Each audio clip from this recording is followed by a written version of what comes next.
confrontati con dei seminari in cui ciascuno di noi ha condiviso riflessioni e spunti utili in questo momento in cui stiamo costruendo il nostro lavoro attorno ai tavoli e non solo, e stiamo creando questi tavoli interdisciplinari di lavoro.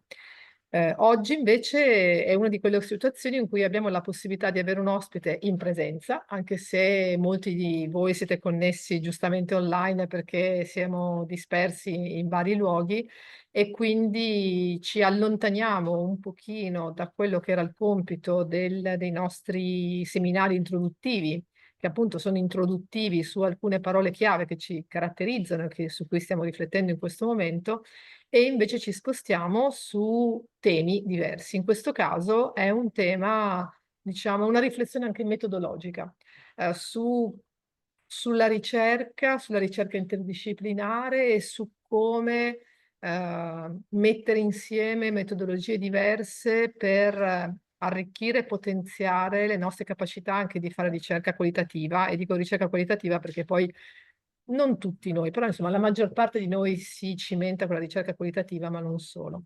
E quindi it's a pleasure for me to have with us as a guest speaker today, Professor Stoyan Sgourev. So I leave the space to Stoyan, Professor of Cultural Management at the YEM Business School Normandy. Yes. He is very expert in the artistic field. He published many interesting research works in on many different topics, issues, spanning from Impressionism and Ballet Russe to paintings, to Inquisizione and whatever. He's strongly inspired by our artistic Italian field research. So I'm very glad to have the opportunity to host him today with us.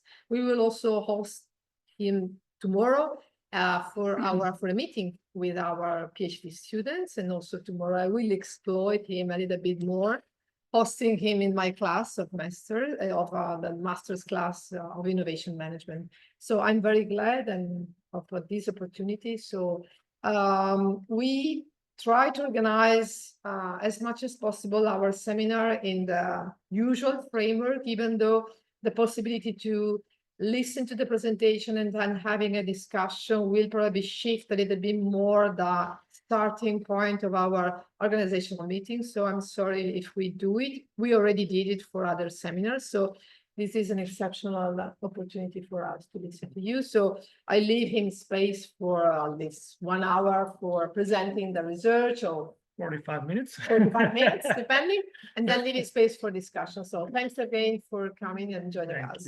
Thank you, Monica, for the wonderful presentation and for the invitation to be in this beautiful building.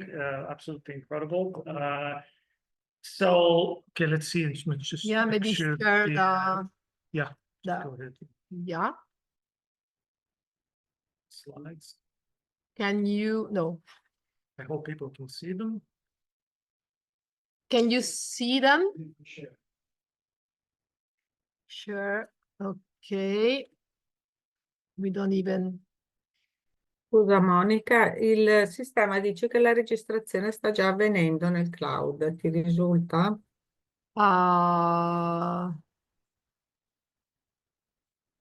Sì, mi risulta. Ok, perfetto.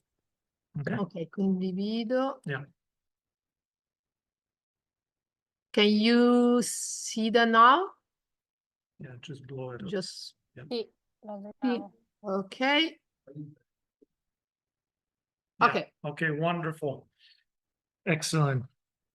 Okay, good. So, well, for the next, the way we structured this, I'll talk about I'll present the slides in about 45 minutes, and then we'll have questions. So what we're seeing is an artificial intelligence rendition of Van Gogh. It is a paper that is trying to get published in an organizational journal, but at the end of the day, it is also a paper about Van Gogh. And this is a paper that I'm working on together with 2 Italians, my co-authors, Donato Codolo, who is at Instituto de Impresa in Madrid, and Giovanni Formillan, who is at the University of Edinburgh. So the paper is 2/3 Italian. Yeah, so this is the intelligent 2/3. Okay, so we start off with the dish, with an intriguing dish. Just by looking at this picture, I mean, I would be curious what kind of thoughts it is invoking in you. What are the associations? How would you categorize what you're seeing? And then what I'm going to show you on the next slide is the description of the dish by the chef.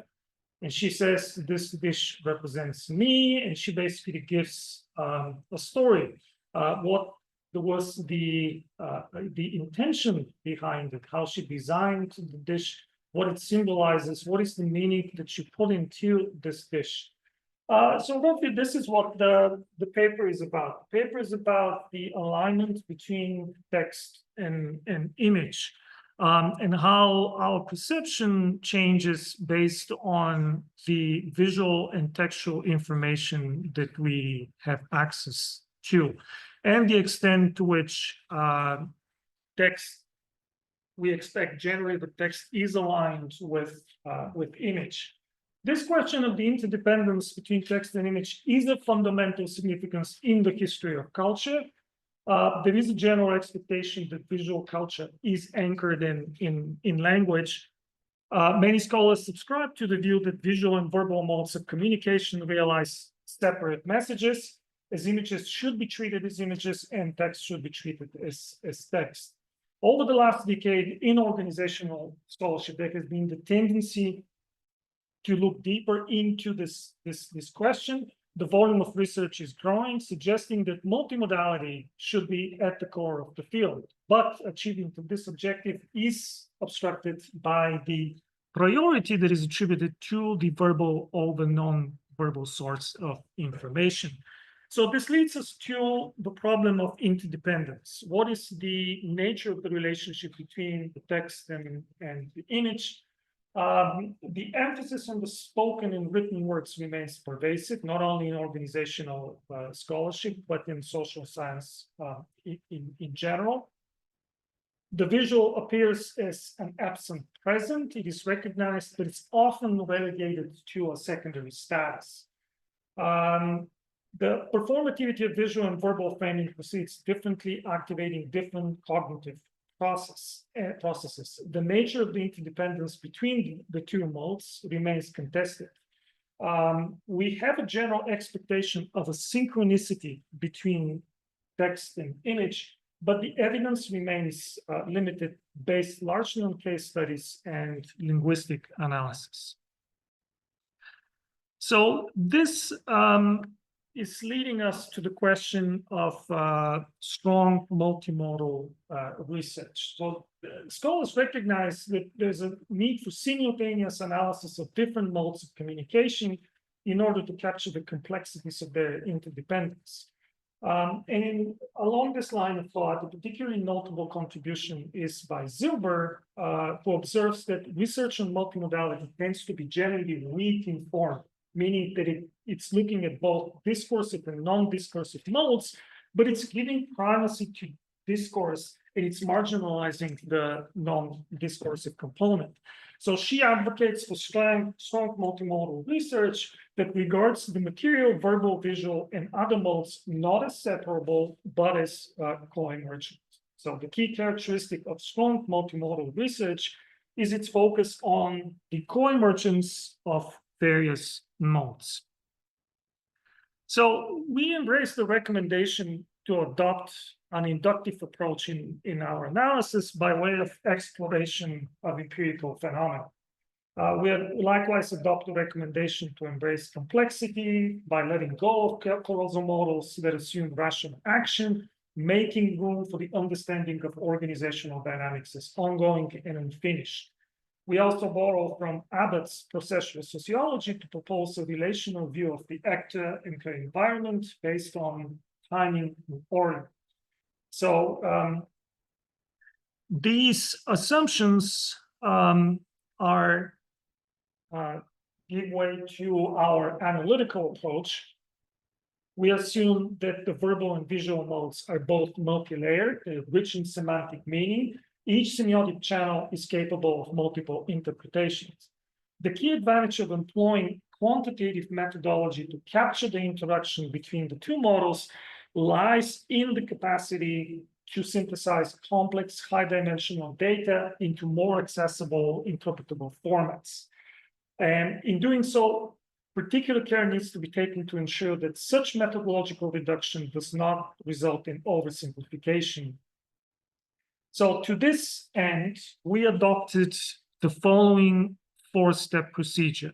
So this figure gives you an overview of the method that we are proposing.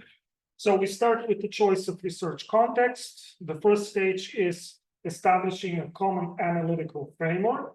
This includes setting temporal boundaries by choosing period and unit of observation. The second stage is identifying the key connecting element between the modes, and this is the critical stage of the analysis because you need to make sure that you pick a connecting element that can assure the connection between the modes and is similarly interpreted in the different modes. Of course, this is informed by theory, it's informed by qualitative sources, but it can also be informed by empirical material. The third stage is harnessing the appropriate computational techniques to measure mode-specific forms of the connecting element. And the fourth stage is validation of co-emergence, including testing association between mode-specific forms of the key connecting element. Now, I need to apologize because, especially for those of you online, probably this looks a little bit too formal and technical, but I will unpack it for you on the next slides. As a matter of fact, the paper is methodological, but most of the paper is actually discussing the illustration of the method, the application of the method. Okay, so this gives you a sense of the method. I'm not sure I'll have the time to go much deeper into the stages. I'll just mention about the first stage. Why art history? The reason why we actually used art history as our research context is the relative ease of identifying a unified axis integrating temporality and thematic focus. Sociologists capture temporality in the history of art through the artistic career. The working process of the artist, the manner in which she conceives ideas and implements them by engaging with materials in applying paint on the canvas and positioning her work vis-a-vis others, is the thematic focus of the unitary axis. So we set our sights on the artistic career of Van Gogh for three principal reasons. Obviously, he's one of the most famous artists in the history of art. He created more than 2,000 artworks. Second is the availability of the complete digital editions of both his paintings and the corpus of letters. An important development in this regard is the publication of the complete multilingual digital edition of his letters. So it is actually this development that motivated our research effort. The availability of a digital database of the paintings of Van Gogh and the availability of the letters which are translated in 3 languages. And the third reason is the quintessentially multimodal nature of his working process unfolding in back and forth movements between writing and painting. The artist carried paper with him and put down his thoughts in the process of creation. So this obviously methodologically is very important for us because we know that there's no hindsight bias, okay? Now, the research design. In agreement with our guiding principles, we analyze both the letters and the paintings as clusters of linguistic or aesthetic elements that are related not only to each other, but to the social environment. Collections of letters provide an opportunity to identify a narrative sense from personal experiences as an agglomeration of elements, fragments, and topics. Likewise, paintings are an agglomeration of elements or dimensions related to the composition, forms, or colors featured on the canvas. Based on the work of Gilles Deleuze, we take a temporal perspective to the creative process as creative becoming through experimentation. The analytical focus is not on identifying causality, but on the contours of creative becoming. So now I'm initiating the section of the paper that deals with the illustration of the method. And this begins with the identification of a central connecting element. As our key connecting element, we identified a fundamental structural form, which is the opposition. We had both theoretical and empirical reasons for our choice. Scholarly interest in the role of opposition is based on the conviction that human behavior follows basic patterns, often operating as pairs of opposites. As Carl Jung noted, opposites tend eventually to blend together. Opposition is instrumental in processes of categorization and identity construction. A network of oppositions structures the social order and the ways in which it is perceived, imposing principles of division. Social identities are summarized in narratives based on contrast of values, allowing identities to emerge and gain social footing. So contrast in the visual domain refers to how opposites, such as rough versus smooth or light versus dark, are arranged in aesthetic space to create noteworthy visual effects. Contrast has an important evolutionary function in facilitating discovery of objects. There's strong evidence suggesting that extremes may be more important in perception than average values. Okay. We have two types of contrast in our analysis. The first one is the juxtaposition of dissimilar elements and the degree of difference between the lightest and darkest sections of a painting. The latter is defined as chiaroscuro, this beautiful Italian word, the opposition of light and dark to achieve a sense of volume. As a technique, chiaroscuro originated in the Renaissance, but was most influential during the Baroque period. The other type of contrast is known as complementary contrast, came to prominence in the late 19th century. In influential books, the French chemists Chevreul and Blanc articulated, illustrated, and made popular the notion of complementary colors. Well, this is an example. Here you have two paintings. I'm sure that in an Italian audience, I shouldn't even be asking about the first one. It is absolutely beautiful painting by Caravaggio. And the second one, this of course is an example of chiaroscuro. The second is a painting by a German expressionist, Emil Nolde. And this is an example of a complementary contrast. In this particular case, you have yellow and blue as complementary colors. So this contrast between yellow and blue is essentially structuring the painting, and it's shaping the perception of the perception of the artwork. So these are the two types of contrast that we consider in the analysis. Now, we capture opposition in the verbal domain by way of ambivalence. Ambivalence encapsulates the experience of two opposing forces and orientations toward an object, positive and negative. So we highlight three types of ambivalence that capture the fundamental cognitive, emotional, and behavioral mechanisms that have been theorized and tested so far. The first form of ambivalence is known as affective or emotional. It refers to the opposition between feelings.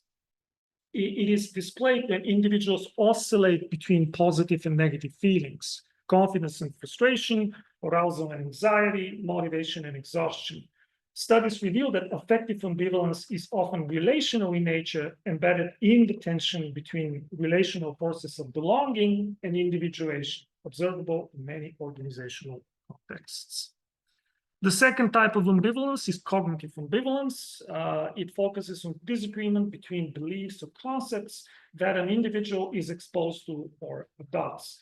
It is a critical factor of creativity. Rothenberg articulated Januszian thinking as the capacity to conceive and use opposite ideas or images at the same time.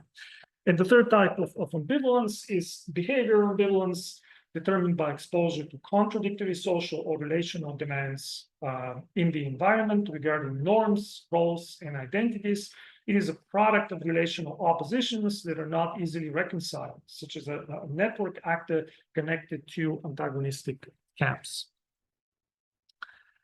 Okay.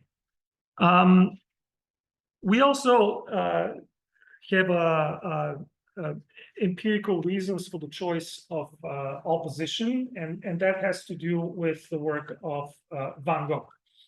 Contrast was fundamental to the artistic style of Van Gogh. Van Gogh recognizes the fundamental importance of contrast in a letter dated October 1885. These things that are relevant to complementary colors, to the simultaneous contrasting and the mutual devaluation of complementary colors are the first and most important issue.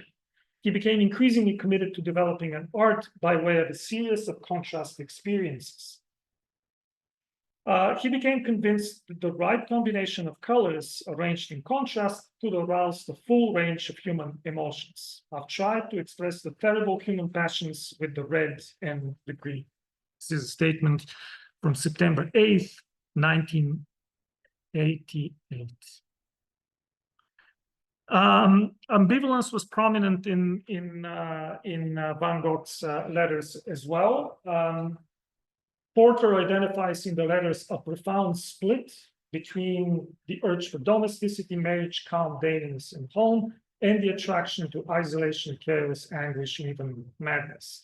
He recognizes tension between fear of contact and longing for it, an ambivalent state of desire to remain apart from the world, and the desire to make contact with his models, prostitutes, or fellow inmates in the asylum. So in our analysis, we have just to once again to explain what we're doing in the statistical analysis, we're actually measuring the degree of association between contrast in the visual language and ambivalence in the letters. This is how we're establishing the co-emergence of opposition in two different modes. Okay, so on the next slides, you will see the results of the analysis. We start with the visual analysis, measuring contrast. We used 759 paintings executed in oil that were available on the WikiArt website for the period 1881-1890. Okay, so this gives you a sense of how the analysis proceeds. Essentially, every digitized image is an agglomeration of pixels. It's a special arrangement of three-dimensional red, green, blue vectors or pixels. So, for example, in this painting, you have the configuration, the RGB configuration, as you can see here, in 4 different places. And on the next slide, here you have the matrix, the red, green, and blue matrices. Okay.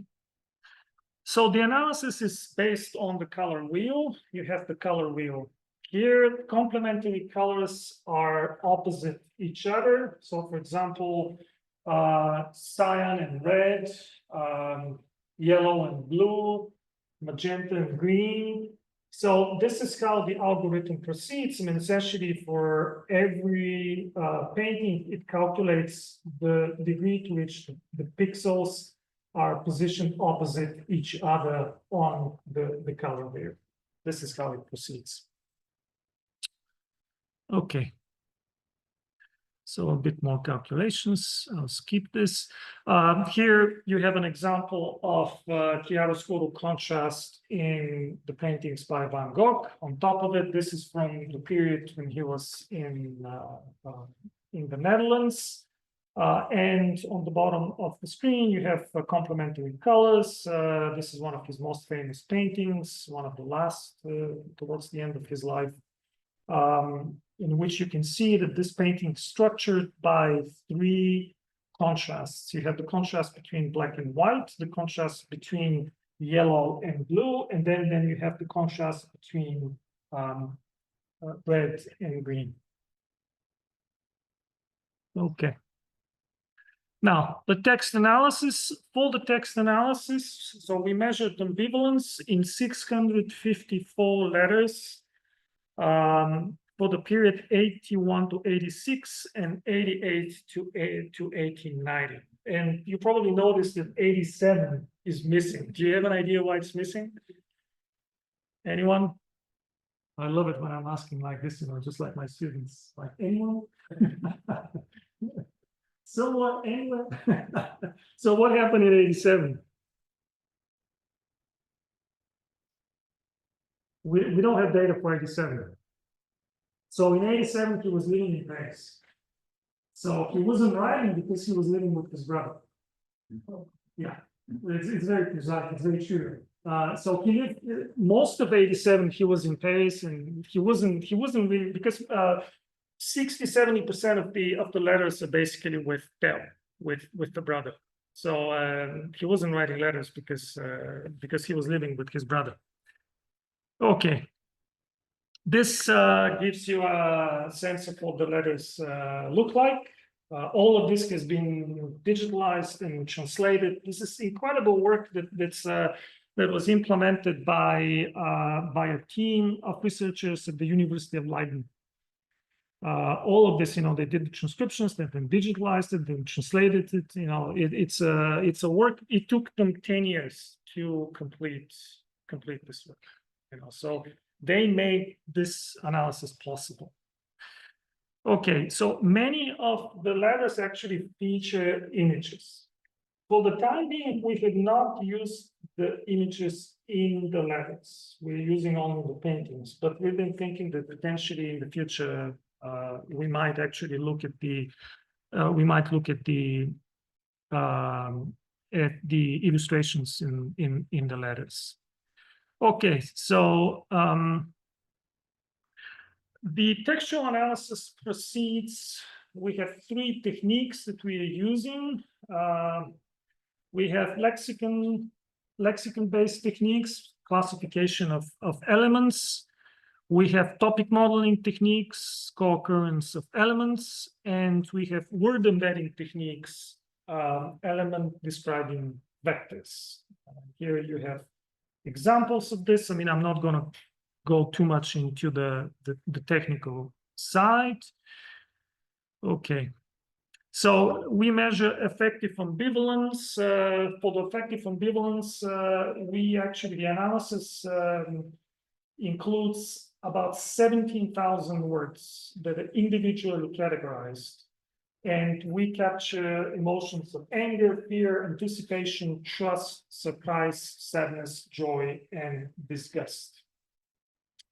The effective ambivalence is a product of negative and positive terms corrected by the similarity to ensure similar magnitude. You can actually see here we plotted the positive and negative emotions experienced by Van Gogh in his letters.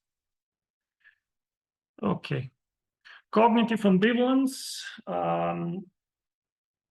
This is the average cosine distance of all unique pairs of terms in letters. So basically the algorithm over here, you can see the different words. Imagine we have thousands and thousands of words.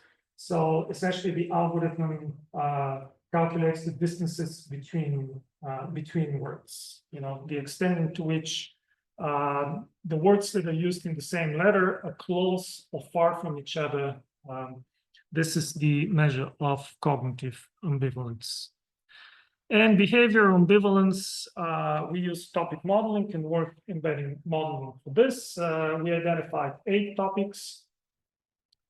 We focused on feelings of belonging and isolation. So behavioral ambivalence is the weighted average of the three topics with the higher product of the cosine similarity between the centroids and the centroids of belonging and isolation. So you'll see the results next. Okay, so we start with color. These are 6 dimensions describing Van Gogh's use of color. So you can see that starting from 81, the number of colors is increasing in a linear manner. You can see that colorfulness is initially declining, but then from 85 and his exposure to Impressionism, the paintings become more colorful. Particularly interesting is over here, you can see red to green. This is the continuum from red to green. So you can see that the work is becoming less red and more green all the time. The next one is particularly interesting because Van Gogh there's this popular perception of Van Gogh that associates him with the yellow color. But the statistical analysis demonstrates that this is only partially correct, that the work is initially becoming more yellow up until 85, but then it actually starts moving in the opposite direction. So the work, towards the end of his life, the work is becoming more blue. So it's becoming more blue and more green. Okay. And finally, this is the plot that is most interesting to us: complementary colors, the contrasting colors, and we can see that indeed there's a linear tendency for the use of more opposite colors, more complementary colors. Okay, so this shows you the transition from one type of contrast to another type of contrast, from chiaroscuro to complementary contrast. So you can see how chiaroscuro is declining and complementary contrast is increasing. So they're basically moving in the opposite directions. And here we illustrated the transition. You can actually see how he's transitioning from one type of contrast to another type of contrast. Okay. Now, this is a network analysis of colors. We plotted the relationship between dominant colors in the 3 periods of his oeuvre. And what is interesting, you can see how the structure of the colors is actually changing. So here in the beginning of his career, there's not much of a structure, and this configuration is dominated by brown and orange and yellow. In the second period, you can see that you have yellow, you have blue, and then already kind of a more clear network shape is emerging. And then in the last period, you have the classic star network configuration. So this is the network configuration that you would expect of a mature artist. So you can just, even if you didn't know anything about Van Gogh, just by looking at the last plot, you can see that this is already a mature artist. This is an artist that basically has found a stable configuration of colors. Now, this is the analysis of, so we start with the analysis of ambivalence in the letters. And what we find is that affective ambivalence slightly declines in the initial period, and then from 85, it is increasing in a linear manner. Okay, so what you're basically seeing in the second part of the decade is that positive and negative are coexisting in the letters to an increasing extent. Pretty much a very similar shape is appearing when it comes to cognitive ambivalence. So very much a linear tendency that Van Gogh is using concepts that are far from each other. You see this tendency increasing all the time. So the average distance between the words that he is using is increasing. And this is the last behavioral ambivalence, oscillating between belonging and isolation. And there's very clear evidence that from 85, 86, he's becoming more volatile, meaning that he's increasingly oscillating between a feeling of belonging and a feeling of isolation. So he is becoming more volatile. Yeah. Can I ask a question? Sure. I would wondering, in most of the graphs that you showed us, Yeah. I may be wrong, but that's my Yeah. impression. We see that this last part Yeah. of the lines is basically given by the last 2 years. So, for example, take this slide. This slide is clear. Yeah. I mean, the last 3 years are totally different from the previous years. Yes. And in between them, there is the year 1986, Yeah. 1997, sorry, that you told us it's precisely the moment in which you got the data because he was living with his brother. Yeah. So I'm thinking if that period with his brother actually changed something, then we can see in these graphs, because before it was something and later on Yeah. it becomes something else. So I'm Sure. thinking about a disruptive moment rather than just a point in a continuum, more like a switch. It is definitely a switch. I mean, this is absolutely the case that 86 is the turning point. You know, that you can clearly see, and once again, the evidence is consistent, that the period in Paris is the turning point in his life. Is it because of the relationship with the brother? I think it has more to do with the fact of his exposure to artistic developments in Paris. You know, he is exposed to Impressionism. He has a much better idea of contemporary developments in art. So that, for me, is the turning point. The period in Paris, and you can clearly see that he is becoming the visual language is changing dramatically, but it is also the fact that his personal life is becoming more turbulent. Okay, so, well, we are looking at correlations, so it's very difficult to say, you know, what is the exact nature of the relationship between the two. But what we can do is we can clearly identify the turning point. You know, the turning point is 86. Can you just use the Yeah. fact that there are two different media? Yeah. To explain the difference between the two arguments in favor of what Yeah. you just said, because if you observe that this 1987 has been a turning point, Yeah. a switching point, not because of the brother, Yeah. living together with the brother, but because of the exposure to Paris, you should observe a change in the image part, but not in the textual part, because Yeah. text is going to be the same before and after, because when he leaves and Yeah. he's not living with the brother anymore, Yeah. probably, there's a similarity. No, definitely. I mean, If that is the brother-related issue. If it's not the brother-related Yeah. issue, then you observe the difference in the images. I agree. I mean, it's possible to do different kind of texts. I mean, we don't need to for this paper, since we're looking at the correlations over these 10 years, we're not breaking down, partly because we don't have the statistical power. I mean, like, Sure. this is obviously, we have only 10 cases really, so we cannot do at this point, we cannot do a more fine-grained analysis. But I agree with you that it might be possible to look deeper into this, especially if you're trying to understand what is it exactly that happened here. If we're kind of thinking that might be we blow this up into a book, that would be something that we can potentially develop in the book, which I'm tempted to do, but then you have considerations of rankings and journals and so on and so on. So, but that's a different discussion. Okay, well, I need to speed up a little bit. So this is the distribution. I find this slide particularly interesting because this gives you the distribution of topics over this decade. These are the topics in his letters, and what you can see. So there are 8 topics, and what you can see is that, for example, he's becoming much more interested in color. This is the yellow. You can see this yellow.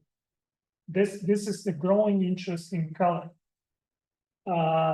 He's becoming less interested in Impressionism. He's becoming less interested in the romantic current of art. He's less interested in practical issues. You see the purple. This is the purple layer over here, and what he's becoming more interested in are existential issues. Like over here, you can see that he's, no, excuse me, not existential, but artistic exchange. This is topic 7. This is basically, these are discussions related to the need to create a community of artists, to share between artists. And why is this interesting? It's interesting because it's demonstrating a contrast between, on the one side, the growing individualism of his style. So his style is becoming more idiosyncratic. It's becoming more unique, more singular. And at the very same time, he's actually longing for belonging. He's longing for being a part of a community, as you can see over here. So that's an example of this contrast that or ambivalence that we are capturing in the analysis. Now, we also did basic network analysis. We looked at the mentions of social contacts in the letters. So we found something interesting, that Van Gogh basically, and once again, it's the same year, 86, the number of people mentioned in the letters is increasing very significantly from 86. You can see over here, there are more people mentioned in the letters.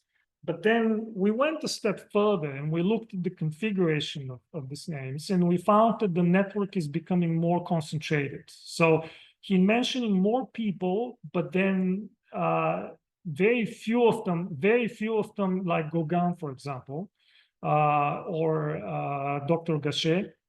So there are very few people that are mentioned multiple times. So the network is becoming bigger, but it's also becoming more concentrated. Okay, so it's kind of a dual development.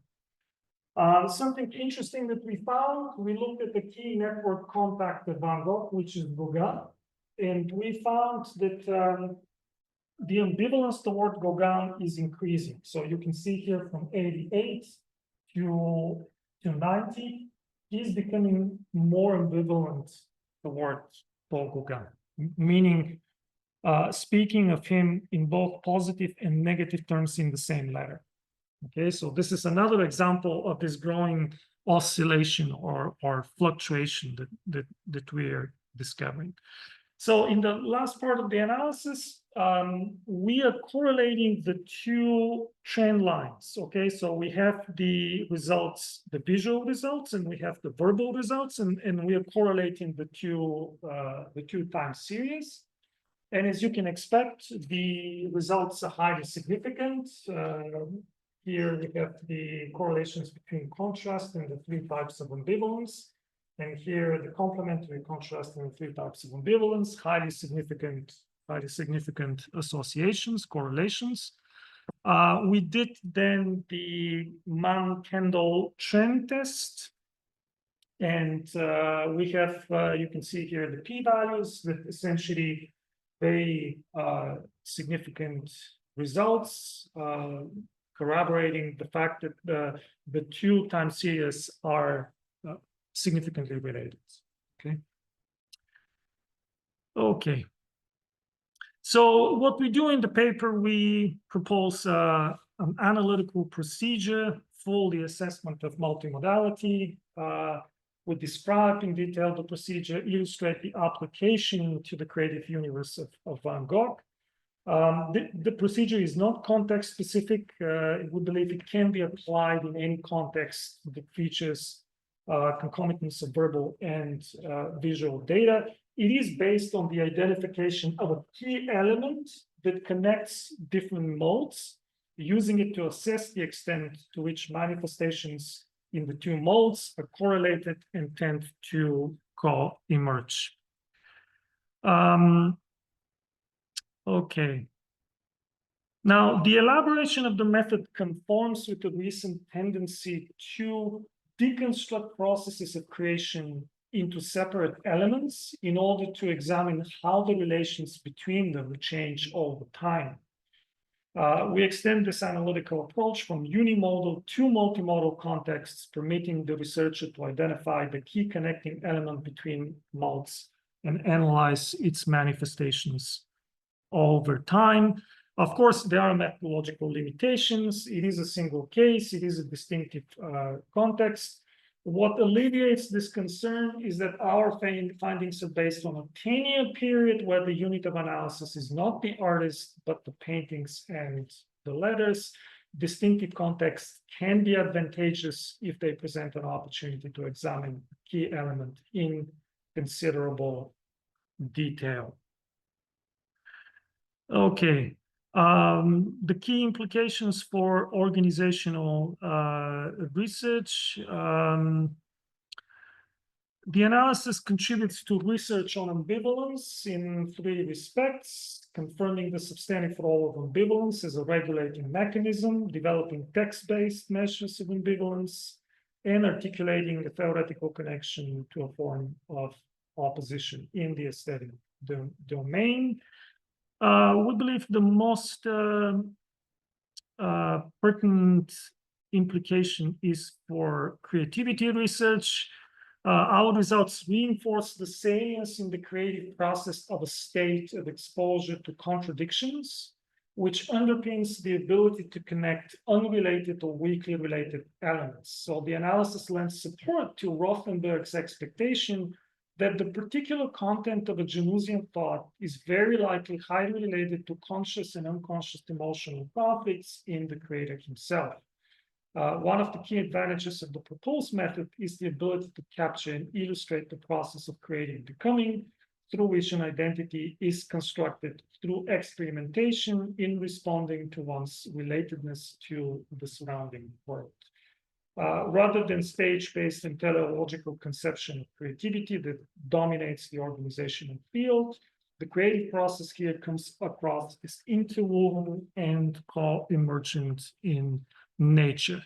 For those of you that actually are involved in creativity research, I mean, you're certainly aware of the fact that the creativity field in psychology and in management is still very much dominated by stage-based accounts, especially the work of Teresa Amabile.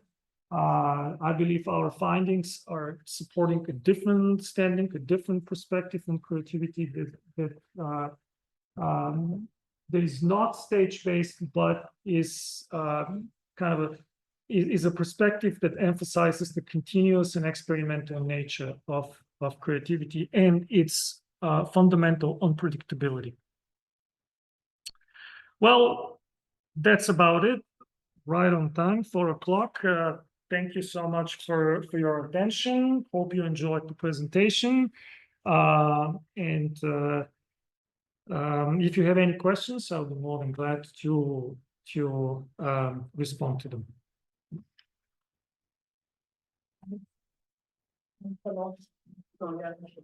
Yeah. Yeah. Yes.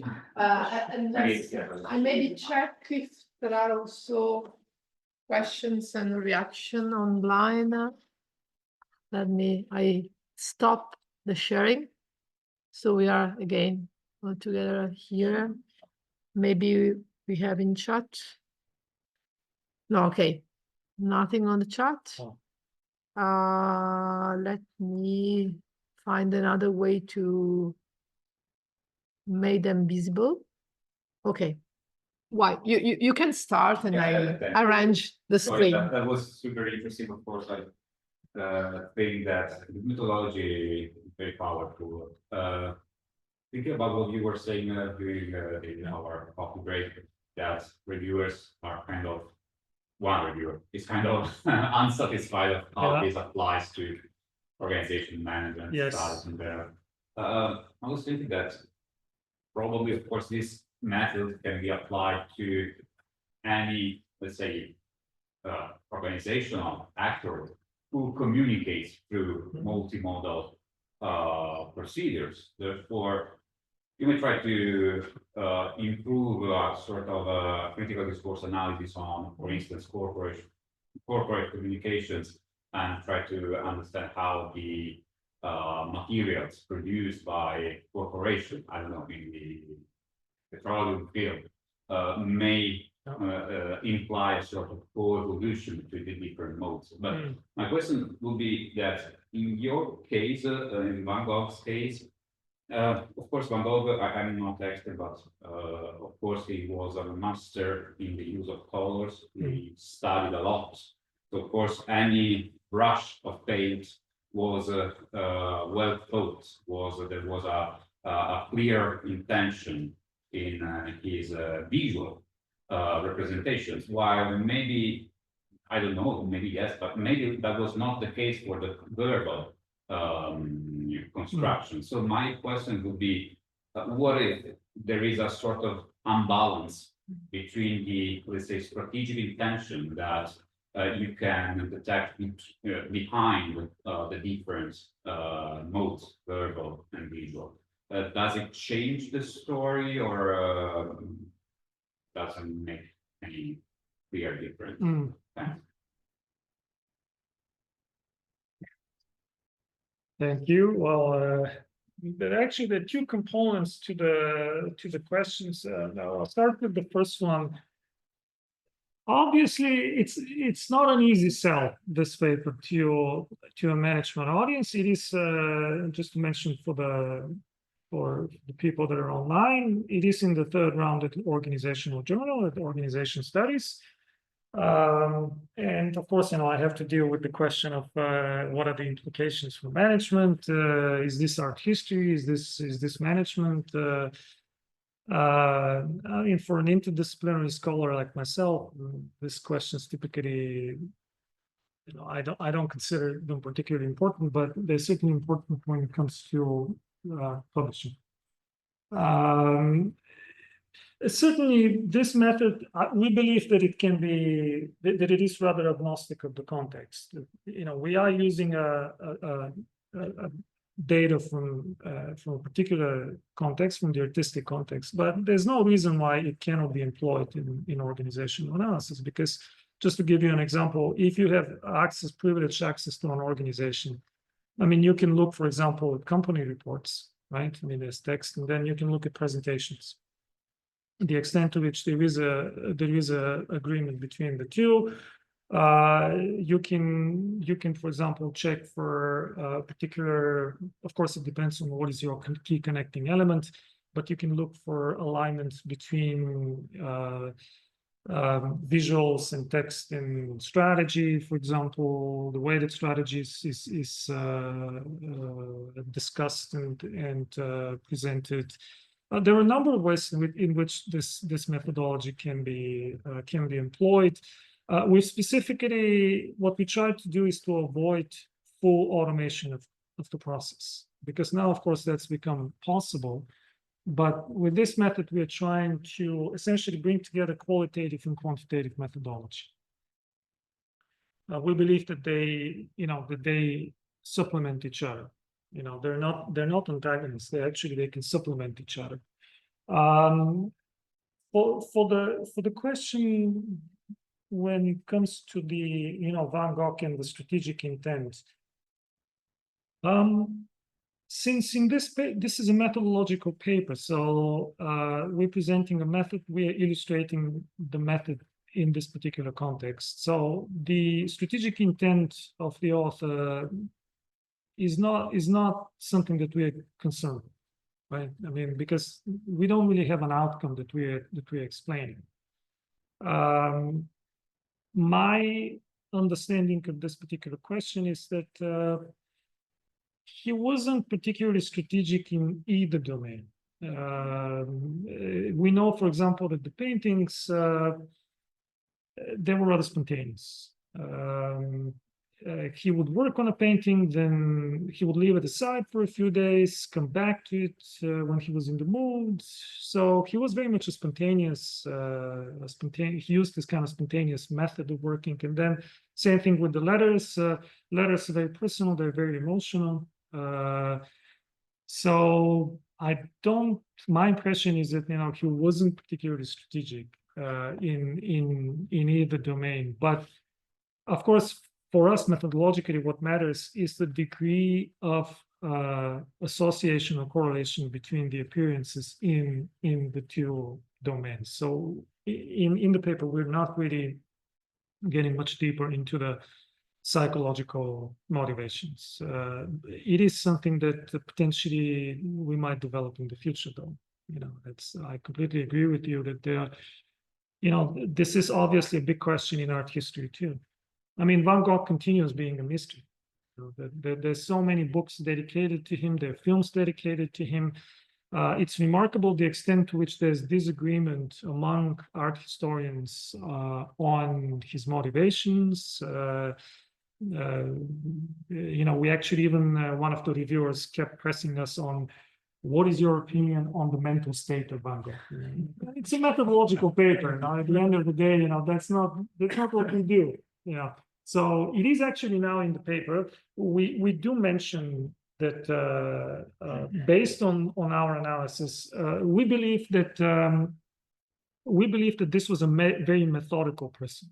What we find is somebody who essentially we have evidence for the fact that he designed a particular painting and then he implemented, because there is a high degree of alignment between the discussion in the letters and the actual painting. So which means that he was rather methodical.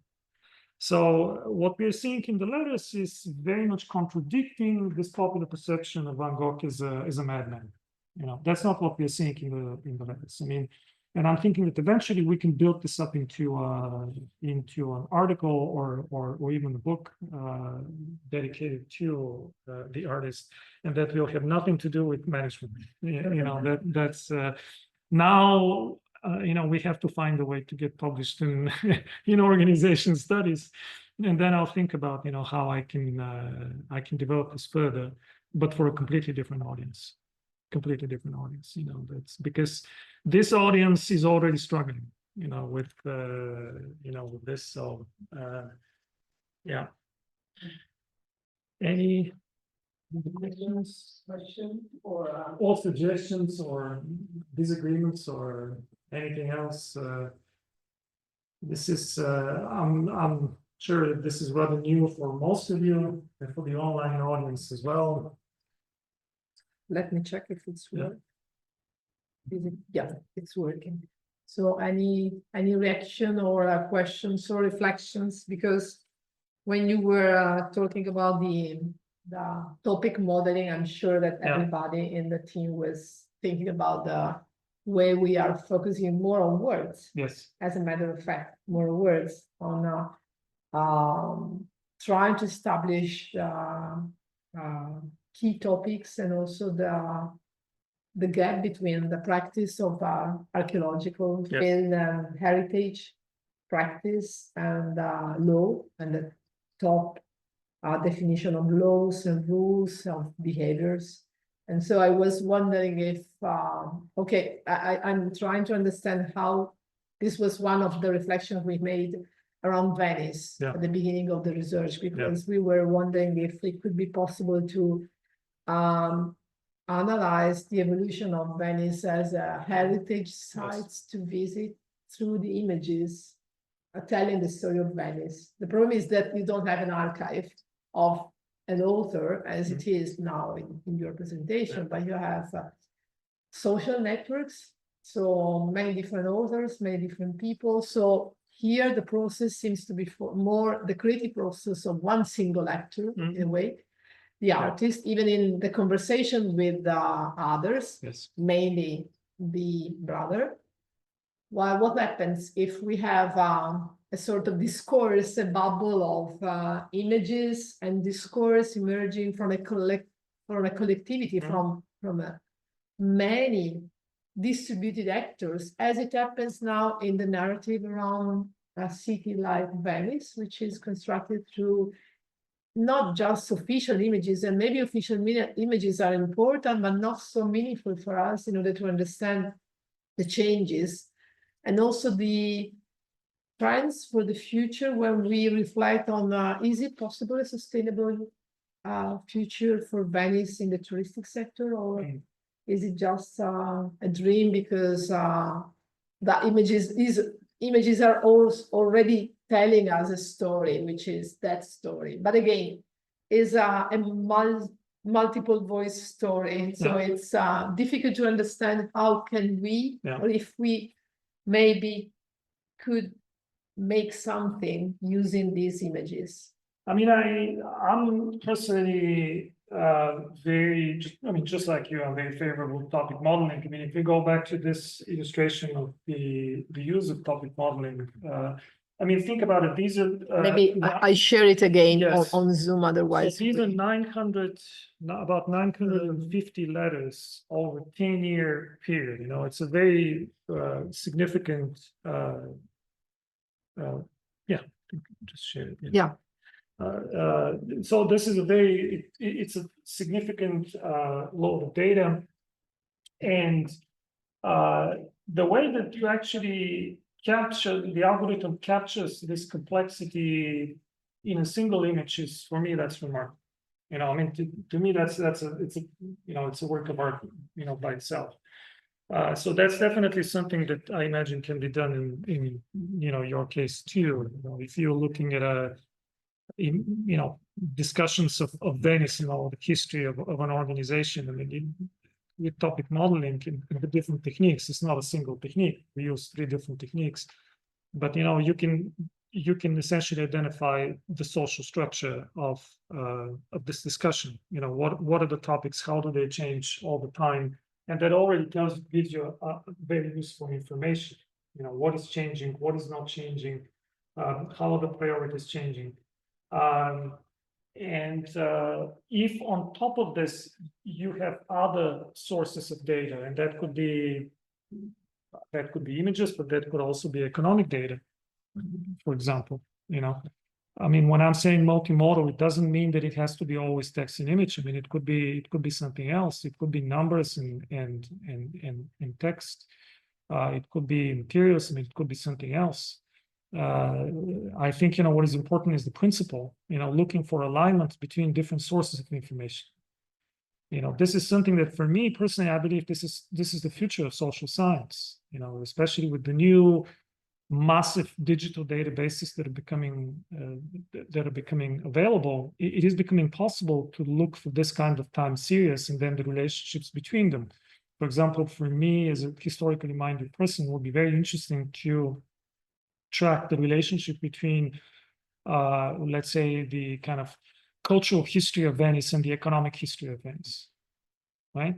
I mean, you can literally, you have this vast archives, you know, with transactions, basically records of transactions in Venice. I mean, imagine if we can, all this is digitalized and then it's made available. You have the volume of trade in every particular year. You know exactly how trade is fluctuating, and you try to correlate this, for example, with art and painters and things like this. You know, for me, I see this as the future. You know, that this is something that is already happening. You know, it's still rather rare, but for me, that's where social science is headed. We discussed, you know, with Monica, that up to this point, you know, economists would look at the economic data, and art historians would be looking at art history. But what if we are able to look at the 2 panels concomitantly, right? And to look for the alignment between the 2. I mean, that would be really interesting. It has not been done, but I think it's becoming now possible. If I may, in Yeah. this case, the critical issue is to identify what you define the key connecting element. That's the key. I agree. That's the issue. That's always the challenge. It was the challenge for us too, because we proceeded in an inductive manner. We didn't know that, you know, what the key connecting element would be. We just settled on opposition, but we thought about space. We had other ideas as well, you know, what we can be using.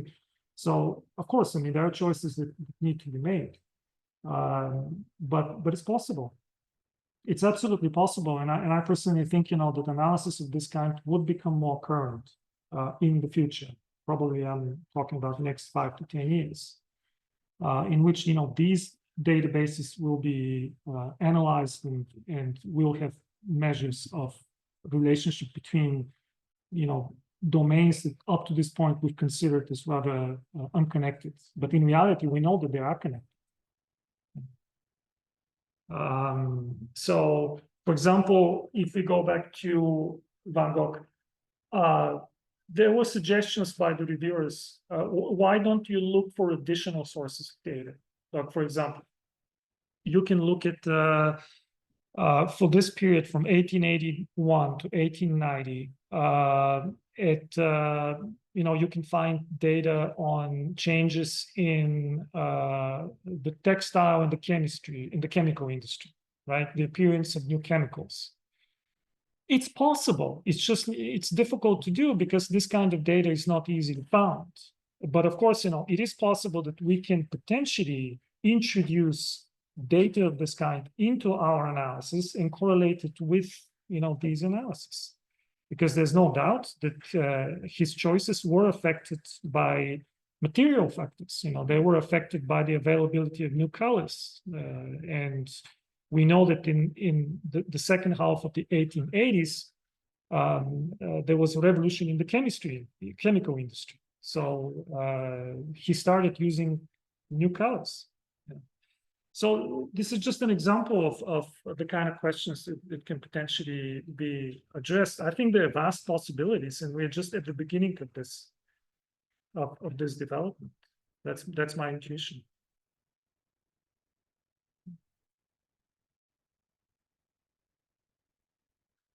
Yeah.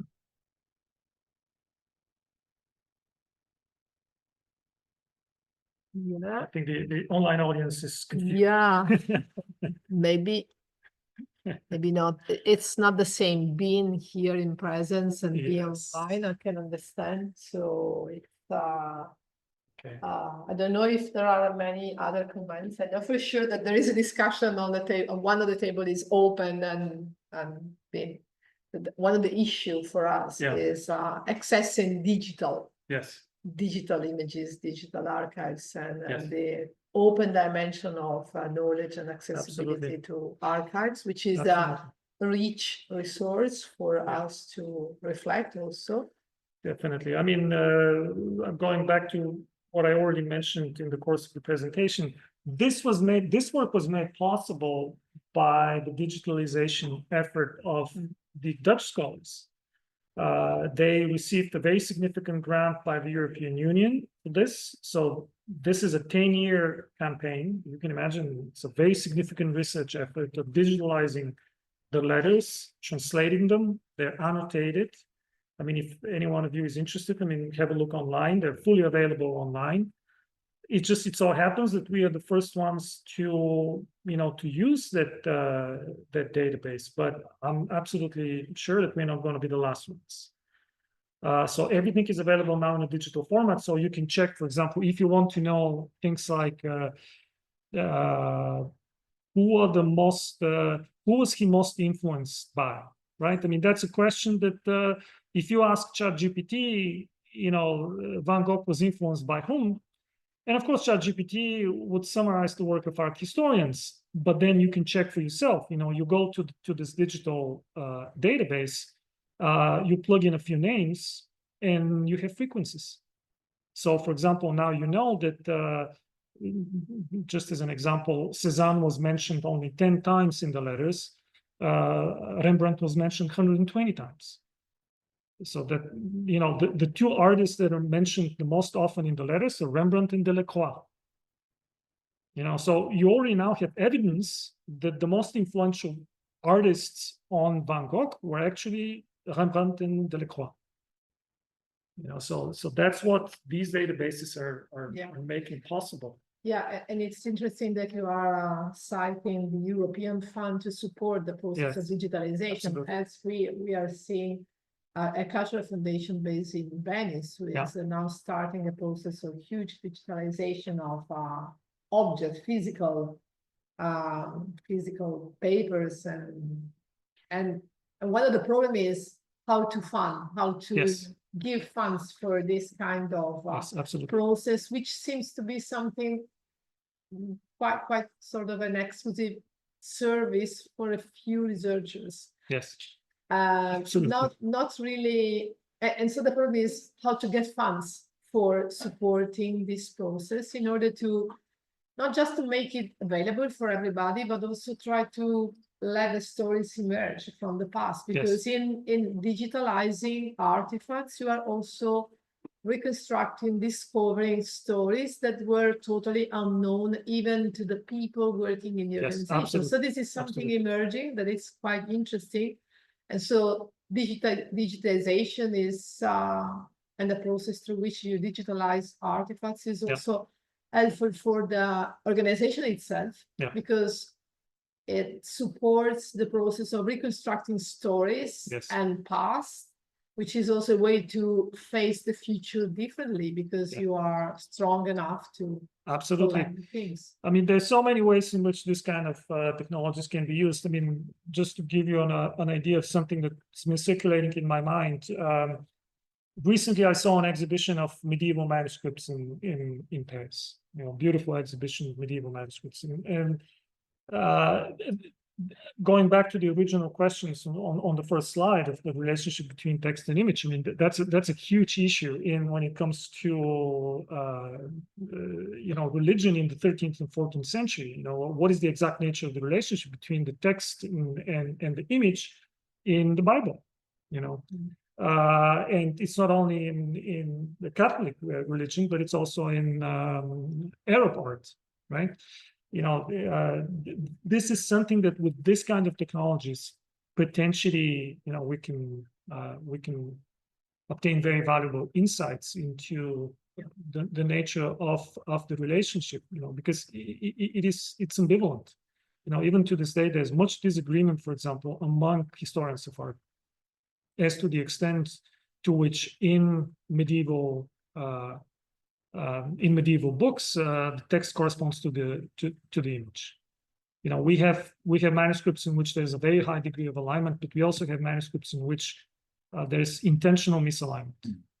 You know, so I think, you know, that this is just giving us an example of cultural heritage, right? I mean, the area of cultural heritage you potentially, you know, you can shed light on with the use of this technology. Okay, so if there are no further questions, I think we can stop here. So thank you so much. Thank you so much. Thank you. What a pleasure in this building. Yes.